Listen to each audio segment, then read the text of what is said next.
Hello everyone, कैसे हैं आप लोग। तो एनटीपीसी ने रिक्रूटमेंट नोटिफिकेशन निकाला है for assistant officer safety at E0 level. E0 level का मतलब क्या होता है कि आप लाइक असिस्टेंट ऑफिसर पे ज्वाइन करोगे but you are not technician. मतलब लाइक जो आपका फर्स्ट प्रमोशन ही होगा उसके बाद यू विल बी ऑफिसर। तो अभी हम इस नोटिफिकेशन में बात करते हैं क्या क्या बोला है उन्होंने, सब कुछ अच्छे से समझेंगे। ठीक है, तो एनटीपीसी के बारे में आई थिंक सबको पता होगा। एनटीपीसी जो है इंडिया की लार्जेस्ट पावर प्रोड्यूसर कंपनी है। तो जो रिक्रूटमेंट नोटिफिकेशन निकाला है इसके बारे में बात करें तो सबसे पहले इंपॉर्टेंट चीज़ ये है कि इसमें एक्सपीरियंस की ज़रूरत है, जो कि 1 साल है। 1 साल का एक्सपीरियंस आपके पास होना चाहिए। तो अब जो नेम ऑफ पोस्ट है वो है assistant officer safety. Total 20 post हैं और इसमें अगर इसेंशियल क्वालिफिकेशन की बात करें तो क्वालिफिकेशन के नाम पे आपके 2 चीज़ें होनी चाहिए। एक तो इसेंशियल क्वालिफिकेशन ये है कि आपके पास डिग्री इन मैकेनिकल, इलेक्ट्रिकल और प्रोडक्शन, इन तीनों में अगर आपके पास डिग्री है mechanical, electrical and production with 60% marks, minimum 60% marks, और अगर आपके इन 3 में डिग्री तो आपके पास एक डिप्लोमा भी होना चाहिए इंडस्ट्रियल सेफ्टी में। और अगर आपके पास इंडस्ट्रियल सेफ्टी और फायर एंड सेफ्टी में डिग्री है आपके पास, एटलीस्ट 60% मार्क्स होने चाहिए उसमें भी, तो आपके लिए डिप्लोमा की ज़रूरत नहीं है। मतलब आप समझे होंगे डिप्लोमा की ज़रूरत उनके लिए है जिनके पास degree mechanical, electrical and production में है। आई थिंक ये बात हुई क्लियर। अब सेकेंडली हम बात कर लेते हैं वर्किंग एक्सपीरियंस की। तो एक्सपीरियंस आपका 1 साल का होना चाहिए, ठीक है, in compliance with safety regulations, developing, auditing and improving safety systems. देखो होता क्या है, किसी भी बड़ी कंपनी में आप काम करोगे तो you are also a part of safety. आप सेफली काम कर रहे हैं, कोई भी इक्विपमेंट है उसका सेफली ऑपरेशन कर रहे हैं, ठीक है। तो और क्या होता है, सेफ्टी की ट्रेनिंग, फायर एंड सेफ्टी की ट्रेनिंग सबको दी जाती है वहाँ पे। तो आपने लाइक ऐसा नहीं है कि आप सिर्फ और सिर्फ उसके सेफ्टी डिपार्टमेंट में पोस्टेड होंगे तभी यू आर एलिजिबल। आप अगर सेफली काम कर रहे हैं, सेफ्टी की ट्रेनिंग्स आपने की हैं, और अगर इनकेस आपके पास जो है सेफ्टी एंड फायर फाइटिंग की ट्रेनिंग्स हैं जो कि हर एक कंपनी में आपको मिलती हैं, तो उसमें क्या होगा, एक्स्ट्रा एडवांटेज दिया जाएगा। अपर एज लिमिट जो है 30 साल है और जो लेवल ऑफ रिक्रूटमेंट का ग्रेड है वो E0 है, मतलब ऑफिसर से जस्ट एक पहले है। पे स्केल 30,000 से लेके 1,20,000 तक का है। ओके, तो अपर एज लिमिट 30 साल की, इसमें क्या है वही, मतलब OBC NCL के लिए 3 साल का रिलीफ है, फिर आपका SC ST के लिए जो है 5 साल का है, PWD के लिए जो है 10 साल। लेकिन PWD की यहाँ पे कोई भी वैकेंसी नहीं है।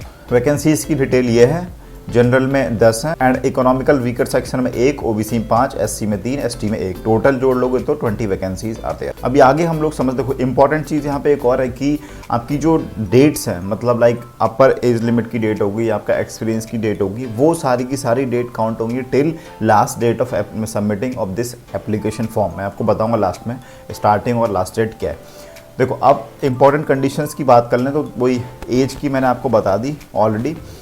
एंड अभी यहाँ पे एक इम्पॉर्टेंट चीज़ ये है कि जो सिलेक्शन प्रोसेस होगा वो कैसे होगा। तो सिलेक्शन प्रोसेस में अभी के लिए उन्होंने सिर्फ और सिर्फ इंटरव्यू रखा है, लेकिन उन्होंने यहाँ पे इस साफ साफ मेंशन किया है कि अगर number of applications are more, applications जो है ज़्यादा पहुँच गए, जो कि बहुत ज़्यादा चांसेस हैं, आज के टाइम में कंपटीशन इतना हो गया है कि आपको नंबर ऑफ़ एप्लीकेशन ज़्यादा हो ही जाएंगे, तो उस केस में क्या करेंगे, ये लोग सेपरेट एग्ज़ाम करा लेंगे, ठीक है, जिसमें क्या होगा, जिसका पैटर्न जो होगा वो 85% आपका वेटेज रहेगा एग्ज़ाम का, 15% आपका रहेगा इंटरव्यू का। लेकिन अभी के हिसाब से जो है सिर्फ और सिर्फ आपका इंटरव्यू है और आपके जो क्वालिफिकेशंस हैं उसके हिसाब से आपका शॉर्टलिस्टिंग होगी। अगर एग्ज़ाम होता है तो उसमें क्या होगा, जो आपका एग्ज़ाम होगा, ऑनलाइन एग्ज़ाम जो होगा, उसमें 2 चीज़ें पूछी जाएंगी, एप्टीट्यूड एंड सब्जेक्ट नॉलेज, ठीक है।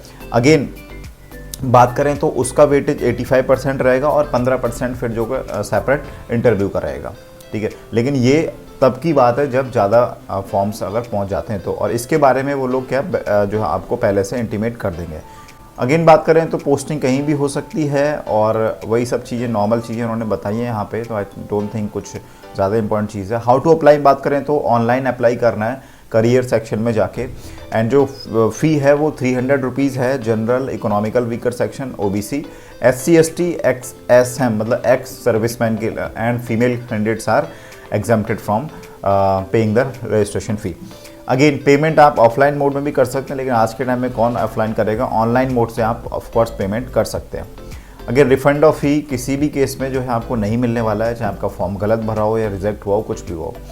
अब बात कर, जो ऑनलाइन एप्लीकेशन स्टार्ट हो चुका है 12 अगस्त से और लास्ट डेट जो है वो 26 अगस्त इसकी लास्ट डेट। तो आई थिंक आज 16 हो गई है, तो 10 दिन अभी बचे हैं। तो जिसने नहीं भरा है और एलिजिबल है तो आप भर सकते हो।